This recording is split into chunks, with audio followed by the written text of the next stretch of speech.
Judges 6. The Israelites did evil in the eyes of the Lord, and for 7 years he gave them into the hands of the Midianites. Because the power of Midian was so oppressive, the Israelites prepared shelters for themselves in mountain clefts, caves, and strongholds. Whenever the Israelites planted their crops, the Midianites, Amalekites, and other eastern peoples invaded the country. They camped on the land and ruined the crops all the way to Gaza and did not spare a living thing for Israel, neither sheep nor cattle nor donkeys. They came up with their livestock and their tents like swarms of locusts. It was impossible to count them or their camels, but they invaded the land to ravage. Midian so impoverished the Israelites that they cried out to the Lord for help. When the Israelites cried out to the Lord because of Midian, he sent them a prophet, who said, "This is what the Lord, the God of Israel, says, I brought you up out of Egypt, out of the land of slavery. I rescued you from the hand of the Egyptians. And I delivered you from the hand of all your oppressors. I drove them out before you and gave you their land.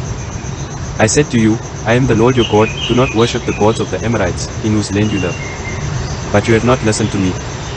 The angel of the Lord came and sat down under the oak in Ophrah that belonged to Joash the Abiezrite, where his son Gideon was threshing wheat in a winepress to keep it from the Midianites.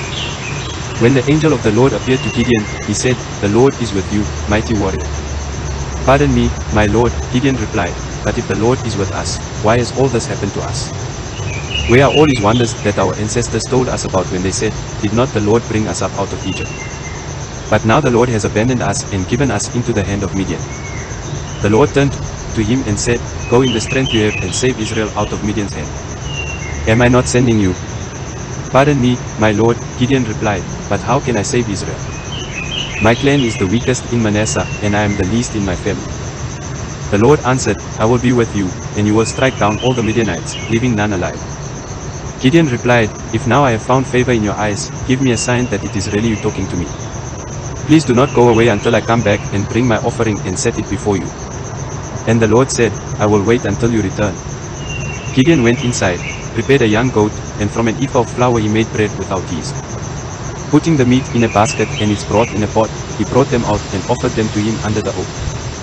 The angel of God said to him, "Take the meat and the unleavened bread, place them on this rock, and pour out the broth." And Gideon did so. Then the angel of the Lord touched the meat and the unleavened bread with the tip of the staff that was in his hand. Fire fled from the rock, consuming the meat and the bread.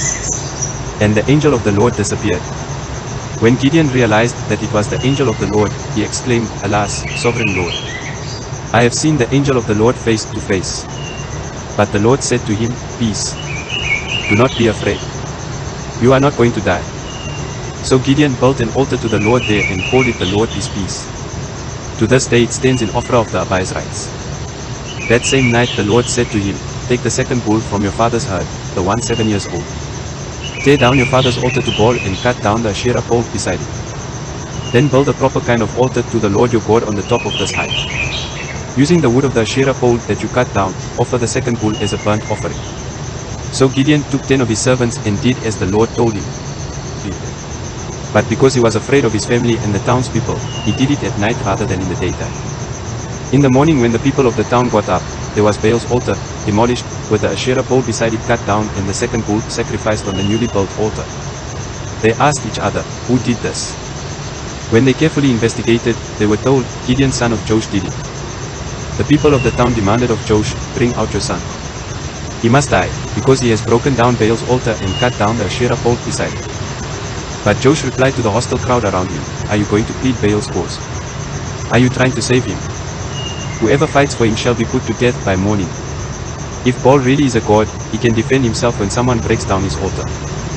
So because Gideon broke down Baal's altar, they gave him the name Jerubbaal that day, saying, "Let Baal contend with him."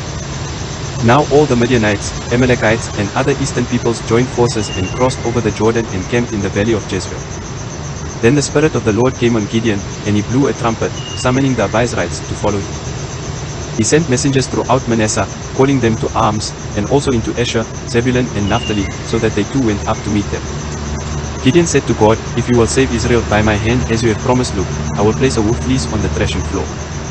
If there is dew only on the fleece and all the ground is dry, then I will know that you will save Israel by my hand, as you said." And that is what happened. Gideon rose early the next day, he squeezed the fleece and wrung out the dew a bowlful of water. Then Gideon said to God, "Do not be angry with me.